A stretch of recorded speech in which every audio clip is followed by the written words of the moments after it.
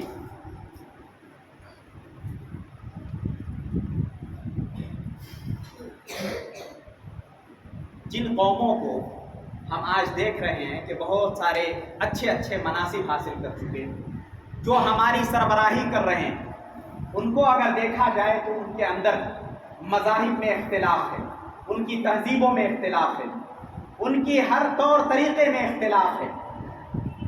آپ دیکھے ہوں گے کسی ایک مندر میں دوسرا کوئی نہیں جا سکتا، بلایا جاتا ہے، یعنی مختلف تہذیبیں۔ لیکن جب ان کا مفاد آتا ہے، جب ان کی مفاد کی بات آتی ہے، اس وقت سب اکٹھا ہو جاتے ہیں۔ لیکن ہم مسلمان متحد کیوں نہیں ہوتے؟ ہم مسلمان بھی اگر متحد ہو جائیں اور ہم کسی ایک لیڈر کو چنیں، یہ دیکھ کر نہیں۔ دیکھیں، ہندوستان میں رہتے ہوئے ہمیں اس بات پر غور کرنا چاہیے کہ ہمارے لیے مفید کون ہے۔ آپ کہیں گے کہ ہمارے لیے سب نقصان دہ، تو اصول کا قاعدہ ہے اخف الضررین کو چننا، کہ جس سے کم نقصان ہونے والا ہے اس کو چن لیا جائے۔ میرے بھائیوں، ایسے وقت میں ہمیں ضرورت ہے کہ ہم ایسے نیتاؤں کا انتخاب کریں، ایسے لوگوں کو چنیں جو ہمارے لیے بھلائی سوچیں، جو ہماری تعلیم کا انتظام کریں، جو ہماری عزتوں کو محفوظ کریں، جو ہمارے حقوق کی پاسداری کریں، تب جا کے ہم کامیاب ہو سکتے ہیں۔ عزیز طلبہ، یہ دین صرف عبادت کا نام نہیں ہے، یہ دین صرف اور صرف پنج وقتہ نمازی بن جانا یہی ہمارا دین نہیں کرتا، بلکہ اللہ تعالیٰ نے قرآن میں کہا یا ایھا الذین آمنوا ادخلوا فی السلم کافہ، کہ اے مومنو تم اسلام میں پوری طرح داخل ہو جاؤ۔ کیا مطلب ہے اس آیت کا؟ حالانکہ مومنوں سے کہا جا رہا ہے کہ اسلام میں داخل ہو جاؤ، مطلب یہ ہے کہ اس دین میں عبادت بھی ہے، معیشت بھی ہے، سیاست بھی ہے۔ آخر اللہ تعالیٰ نے کیوں کہا کہ الیوم اکملت لکم دینکم واتممت علیکم نعمتی ورضیت لکم الاسلام دینا؟ اللہ تعالیٰ نے کہا کہ ہم نے دین کو مکمل کر دیا، تو کیا دین کو صرف عبادات میں مکمل کر دیا؟ نہیں، بلکہ دین، معیشت، سیاست، ہر چیز اسلام میں موجود ہے۔ اگر سلف صالحین کی زندگی کا مطالعہ کریں، حضرت عمر کی خلافت کو دیکھیں، حضرت عمر کی خلافت، انہوں نے کیا، گورنروں کو جب خط لکھا تھا تو انہوں نے نہیں لکھا، کہا کہ میں تمہاری گورنری کے بارے میں سوال نہیں کرتا، میں نہیں پوچھنا چاہتا کہ تم کیسے گورنر ہو، تم اپنے عوام کا کیسا خیال رکھتے ہو، میں یہ نہیں پوچھنا چاہتا، بلکہ تمہیں یہ کہتا ہوں کہ وقت پر نماز ادا کرو۔ مطلب کیا ہے؟ مطلب یہ ہے کہ جو اللہ رب العالمین کا حق ادا کرے گا وہ بندوں کے حق میں کوتاہی نہیں کرے گا، کما حقہ اگر ادا کرے۔ تو سلف صالحین میں جب دیکھا جائے، حضرت عمر کی خلافت کو دیکھا جائے، تو کیا وہ عبادتوں میں کم تھے؟ ان کی عبادتیں بھی ویسی ہی تھی، سیاست بھی ویسی ہی تھی، ہر چیز میں وہ برتر تھے، افضل تھے۔ میرے بھائیوں، ہمیں بھی اگر اچھا بننا ہے، ہمیں اپنے حقوق کی پاسداری کرنی ہے، تو ہمیں بھی اس طرح بننا ہوگا۔ اللہ تعالیٰ نے ایک دوسری آیت میں فرمایا، ان کے صفات کو بتاتے ہوئے، محمد الرسول اللہ والذین معہ اشداء علی الکفار رحماء بینہم۔ اللہ تعالیٰ نے صحابہ کی صفات بتاتے ہوئے کہا، والذین معہ اشداء علی الکفار، کفار پر یہ سخت ہوا کرتے ہیں، رحماء بینہم، آپس میں نرم ہوا کرتے ہیں۔ مسلمانوں کو چاہیے کہ آپس میں نرم بنے،